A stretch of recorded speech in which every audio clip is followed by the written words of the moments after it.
Selamat pagi murid-murid semua. Apa kabar hari ini? Ya, cikgu harap semua berada dalam keadaan sihat dan ceria. Baiklah, hari ini cikgu akan tunjukkan kamu bagaimanakah untuk menjawab latihan di dalam buku aktiviti, yaitu memasang permainan buzzer.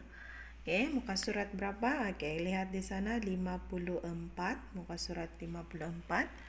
Okey, mari kita lihat. Jadi apa yang perlu kita buat? Yang pertama sekali ialah kita tulis tarikh hari ini, yaitu 9 Julai 2021. Okey, tulis tarikh dahulu. Kemudian kita baca arahanlah. Okey, ini adalah untuk memasang permainan buzzer.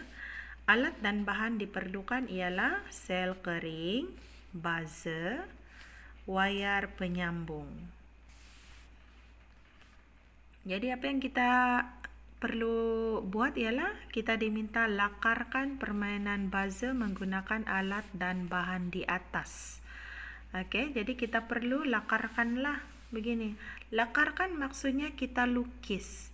Jadi bila kita kena suruh lakar seperti yang cikgu bagi tahu sebelum ni, anak-anak semua kena ingat simbol, sebab simbol itu perlu untuk kita buat lakaran.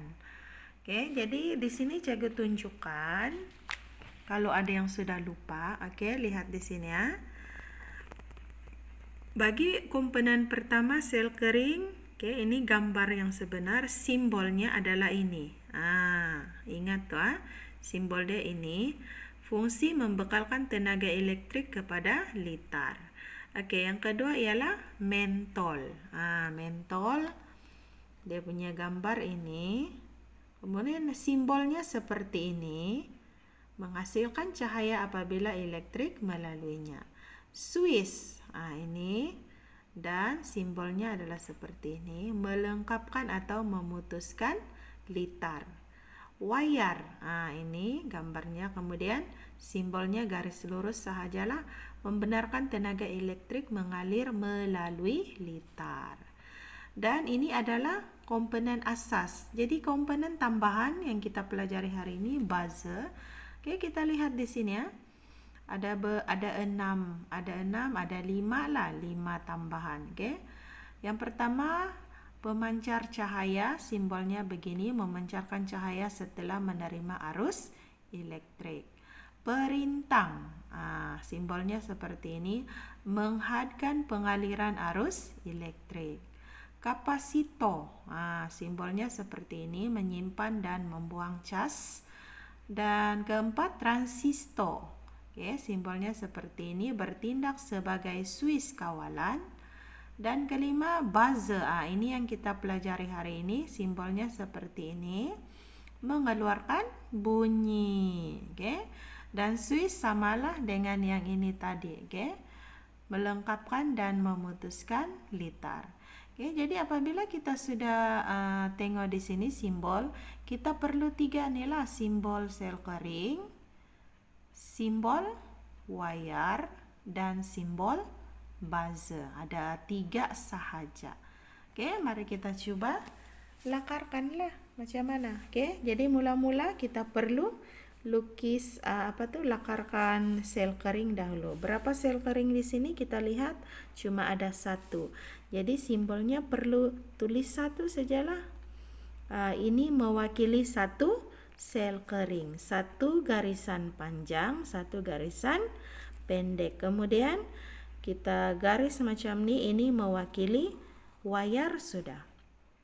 Okey, untuk garisan panjang kita perlu tulis simbol positif, dan garisan pendek tulis simbol negatif. Macam tu. Okey. Kemudian kita buat garis lagi di sini sebagai wayar penyambung. Okey, buat begitu. Kemudian barulah kita lukis simbol apa tadi? Buzzer. Okey, simbol buzzer seperti ini, dia dia separuh bulatan. Okey. Kemudian sambung dengan sambung dengan wayar. Macam tu saja. Boleh nampak kah? Jelas kah? Begini. Okey. Kena kemaslah, okey.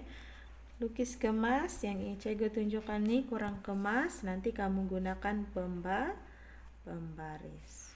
Okey? Baik, sekarang kita pergi soalan nombor 1. Soalan nombor 1, bilakah buzzer pada litar elektrik di atas berbunyi? Bila dia boleh berbunyi? Jadi kamu jawab buzzer.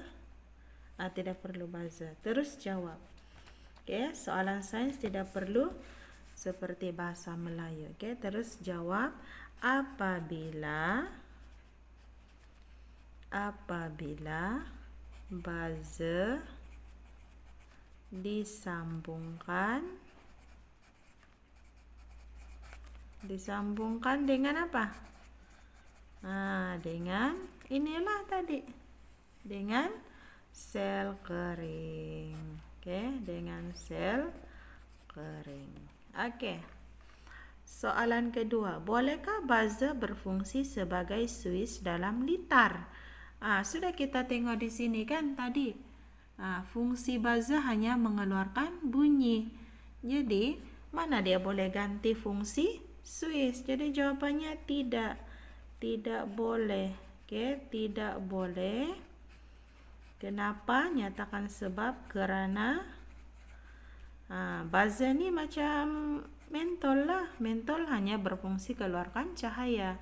Jadi buzzer, kerana buzzer hanya apa dia? Mengeluarkan